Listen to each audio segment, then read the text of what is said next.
with me today a longtime colleague of 20 years, Nathan Harris. Nathan and I have worked together on lots of different digital transformation projects in highly regulatory environments. And Nathan is my go-to person for all things IV&V. And so we're going to jump into that conversation right now and talk about it at a bit of a high level, but then also talk about it from the perspective of how to look at IV&V in the time in this new period we're in of this new cycle of AI.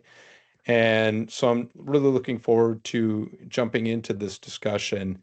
So Nathan, let's just first start off with the basics here. Can you just share a little bit about your background and how you first got involved with IV&V work? And then we can jump into what is IV&V and why it matters.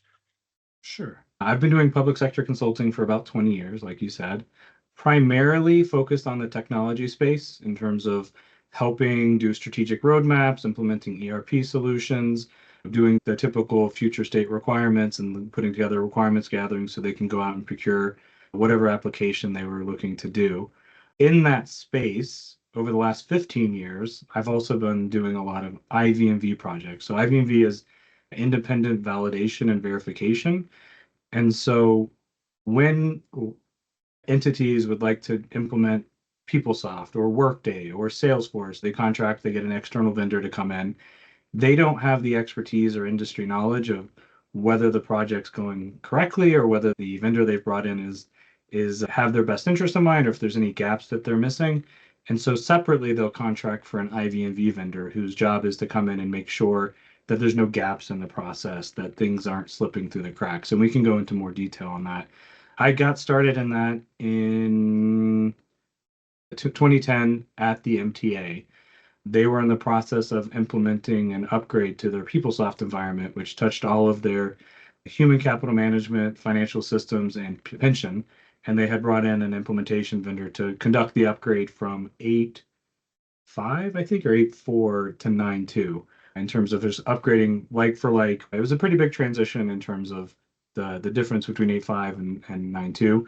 But, we're basically starting from scratch. They were eliciting all of the requirements. And I was brand new to IV&V, and it's like, oh, well, I've done the other side of this where we capture requirements and everything. But how do we help make sure that the MTA is getting what they need? Oh, that's Long-winded answer of perfect. how I That's got perfect. started. Yeah. That's a good helpful kind of just overview here. Why don't we just jump into a little bit of when you look at IV&V, actually can you maybe just generally for everyone what does an IV&V engagement or project look like and what value does it add for the implementing team? And I would say, as a part of that, please talk about when it goes well and when it doesn't go well and becomes a waste of time, right? Sure. And those two factions of IV&V and how you kind of skew it towards being a value add exercise.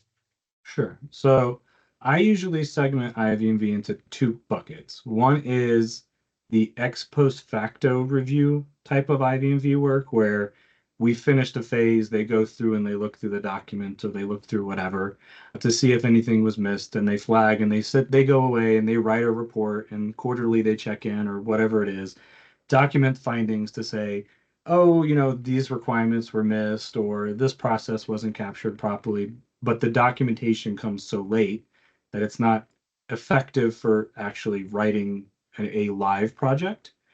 The other type of IV&V is what I typically do is embedded IV&V, which is you start from the nascent stages of the project. You are embedded in the leadership meetings, the steering committee meetings, as well as your team is plugged into requirements documentation or stakeholder meetings or any of those sessions. And you provide guidance and feedback in real time so that the project doesn't get too far down creating deliverables and artifacts or too far down the road and all of a sudden you have to do this large correction. It's much easier to do a lot of small corrections throughout the life cycle of a project versus large corrections at a quarterly or at a 6-month interval. And so most of my experience has been the embedded IV&V. Somebody said to me a long time ago, and this has kind of stuck with me for IV&V, which is if the project fails, nobody says IV&V did a great job. Basically, everybody needs to be successful. The project needs to be successful for IV&V to be successful. So our job is to partner with the entity that hired us, as well as the implementation vendors or whoever else is in the mix to make sure that the project is successful. Going back to you said, like, where have I seen instances where this has been a challenge or unsuccessful, or, it causes an issue? It's primarily when IV&V becomes a blocking point in progressing the project, only throwing up obstacles and red flags instead of moving forward with solutions to say, hey, this won't work, but you could do this, versus, hey, this won't work, or you're missing that. Just, throwing up roadblocks and red flags to delay and derail the project versus progressing it forward. Got it. Yeah, makes a lot of sense. I'm curious, Nathan, like maybe if you could talk a little bit about the mechanics here, because like largely speaking, there's always some technology solution, there's some system integrator, and then there's the IV&V team, right? And oftentimes I think there can be a very combative, or there could potentially be the possibility of a combative relationship, right? And to your point of like rising all the tides rises for, if you do it correctly, it really helps, or it can be a bit of a drain, as well, right? Can you talk about that structure of what actually occurs there, but then also talk about what, and I think this is more the soft side of it, and I'm going to say this, Nathan, and I think, why you have been so amazing at this work is that you actually understand what it means to develop the requirements and implement the systems. So you're not just a QA person on a requirement, you actually understand the architecture and what it means to build and execute on this system, on the systems, right? And so I think that's like the unique and different thing fundamentally. But where do you see, like, what is the overall structure that is usually there, especially, just if you could name it, but then how how do you prevent those pitfalls of it becoming mechanical? Sure. So I guess just at its core, IV&V does two things. They answer basically two questions. Are we building the right thing? Which is, are we capturing the right requirements? Are we meeting what the business needs? Or, in this case, like whoever is trying to implement Salesforce or Workday. And then are we building it right? Are we bringing the right people in? Are we creating the right artifacts and all of those things? In terms of the people and the soft side of it, so you can approach this two ways. One, you can say, we know best. We know, I just take Salesforce, for example. We know exactly what needs to be implemented for Salesforce. You need high level requirements, you need a state matrix, you need a process flow, you need these types of requirements. You can go in with that approach. Or you can go in with a collaborative approach and build a relationship primarily with the implementation vendor, as you were talking about, the system implementation vendor, where they can see that you know their world. You can see they get trust in that they know what you're doing, so that they know when you're flagging things, it's in the best interest of the entire project to say, like, it would be really helpful to have this artifact so that you can get faster sign off from the business, and you're not going to miss this requirement, and you'll be able to make this milestone, versus these things are missing. Stop what you're doing. I know you have a million things in flight, but really what you need to focus on is this one step on a process flow. Like that relationship never works. So if you structure it in a way that they understand that you're in it for the greater good versus to show how smart you are from an IV&V spec perspective, you go a long way. You build a lot of goodwill. In terms of where have I seen this go awry before? It goes awry when you bring in a team of IV&V individuals who do not have the necessary subject matter expertise to compete with or to partner with their peers at the implementation vendor. So when you're asking questions or flagging things that are too remedial or are missing the mark, the implementation vendor very quickly says, well, these people are just here adding work. I'm answering their questions on top of answering the client's questions versus flagging potential gaps and pitfalls for them to avoid. Now, there's always going to be an error at a phase or steps where your team or your people are reviewing and flagging things that are going to cause rework for the implementation vendor.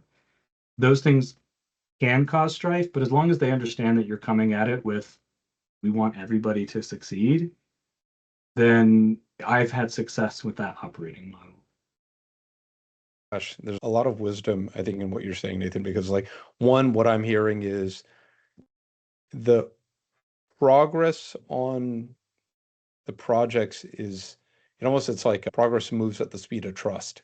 If you actually have the implementation vendor trusting the IV&V vendor and they can work collaboratively and know that they're just trying to help them find issues before they become big issues or risks before they become issues, then that's kind of one really important aspect.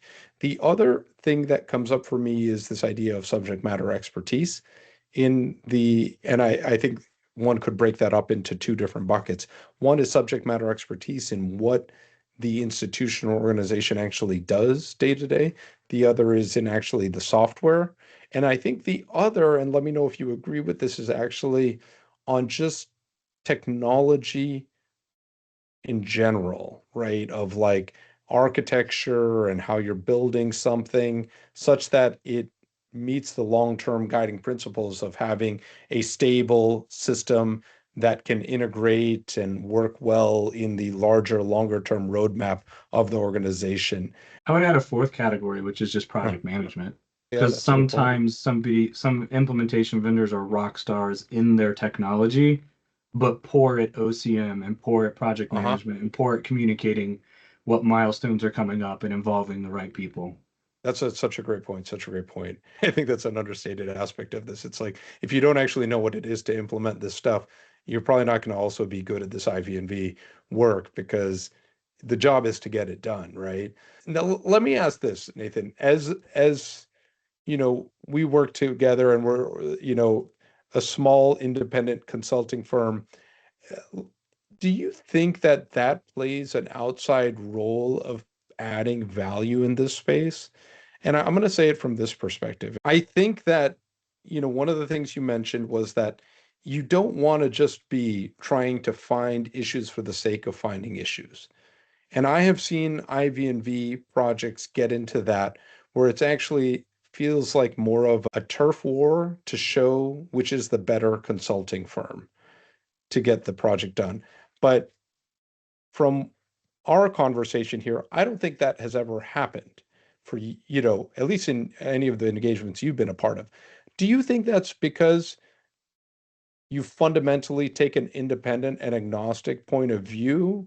Or what is it about the principles of where you're coming from in this versus what you see happen with other firms?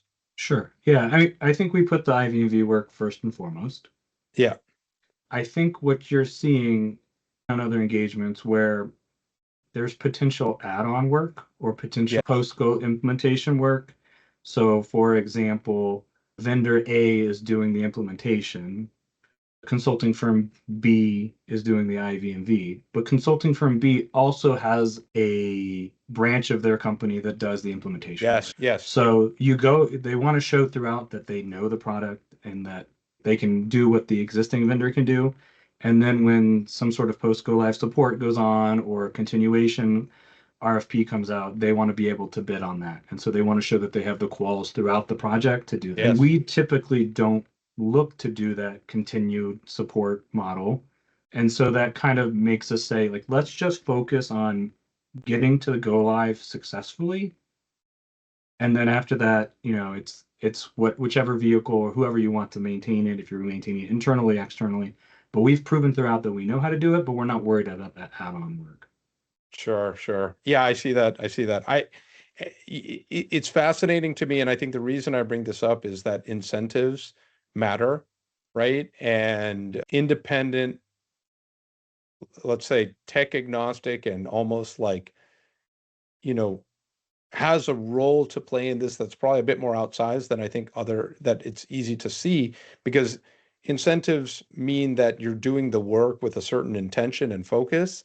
And also, I actually think that it sometimes brings to the table a sense of ease and trust with the different vendors at play to know that we're not trying to step on your turf because look, we're independent consultants. We're not here to take your business from you, Yeah. right? Sometimes it can look like a legal battle where they're literally just trying to say, I see you did not do X, Y, and Z. And they're just trying to put a bunch of documentation to say all the things that are wrong versus trying to find what are the things that will actually get you to a critical path of completion and actually meet the client's needs. Let's talk about this for a couple of minutes here. You and I have been talking about AI for the past couple of years and looking at what its influence will be in IV&V, as well as just generally requirements gathering in high complex environments, right? Whether it's ERP or CRM solutions. When you look at AI, what comes up for you and IV&V, right? Like, what do you think are the changes? How do you think IV&V is going to evolve? How do you think AI, like, what role does IV&V have with AI, et cetera, and vice versa? Yeah, I look at it, this is a new space for a lot of us, but I've been looking at it from two lenses. One is how do we actually IVMV AI products or AI services that are being leveraged? So an example there would be you have a help bot or a knowledge based Hmm. bot that you're implementing to answer questions either internally for your team or externally to consumers. Let's say you're using Salesforce or a Workday, like somebody's asking questions about their timesheets. How do you make sure, how do you IVMV that, the responses that it's getting? How do you IVMV what's going into it? And then the other angle is, oh, how do we leverage IVMV as, or how do we leverage an AI as an IVMV implementation vendor? Traditionally, if you have an implementation budget, let's say you're implementing Salesforce for $50 million, the benchmark for IVMV is about 10% of the implementation work. So you have a $5 million or $4 million IV&V contract to help make sure that your large investment in Salesforce is delivered on time. Because any delay in the timeline and any reduction in quality actually is going to cost you more to fix than the $5 million that IV&V potentially would save you throughout. But because our budget is smaller, we don't review everything. We're not QA QC. We are there to validate and review as much as we possibly can to say, are you on the right track? And we prioritize critical functions and we prioritize critical requirements or critical work streams. But that means if the implementation team is 100 people, we might have 4 or 5 people to do as best as we can to cover as much as we can. And so where an AI model or AI tool can help us is increase our sample size. So instead of sampling 10% or 20%, we may actually be able to sample 50% or more because we can train it or look and say, like, we've reviewed this first 10%. These are the kind of errors that we're seeing.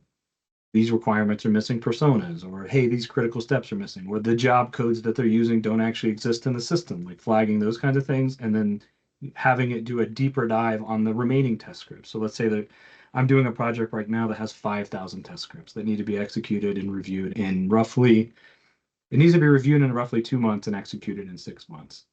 Well, that's an astronomical amount of test scripts to get through if you're trying to review everything. But if you're sampling, you can get to a large portion of that to get like, but it would be nice to be able to get a bigger breadth, to take Hmm. bigger takeaways to add more corrective insight. Yeah. Um, and so that's how can we leverage it? And then how do we, like, going back to the first one, is how do we make sure that the AI is being built correctly, that the inputs are being incorrect, the correct data or responses are being, source materials being used to train it. I saw an article the other day where a healthcare company used and trained an AI model, and then halfway through the project, they changed some of their guidance, but they didn't retrain the model. So then when people were asking, they were getting responses that looked very official for their healthcare response, what was in scope, what was out of coverage, but the answer was it was wrong because it was trained on the wrong data. So how do we make sure that they're using the right model and that they're training on the right data and that they're revising it and there's not too much drift? How do you make sure that it's not, what is it about AI hallucinating? How do you make sure it's Yeah. not hallucinating? Yeah. So there's Yeah. a huge space here. It's like the next frontier, if you will. Yeah, absolutely. I think, what comes up for me a bit is twofold here. One is this idea of depth and breadth of what IV&V can do when you leverage AI, and the possibility of an increased return on your investment from IV&V and more successful projects, right? For the past decade, we've all heard, or 20 years, we've all heard the statistic from McKinsey that 70% of digital transformations fail. All right. Well, Nathan, this has been amazing. I've loved the conversation and looking forward to speaking more on this topic. Perfect. Thanks for having me.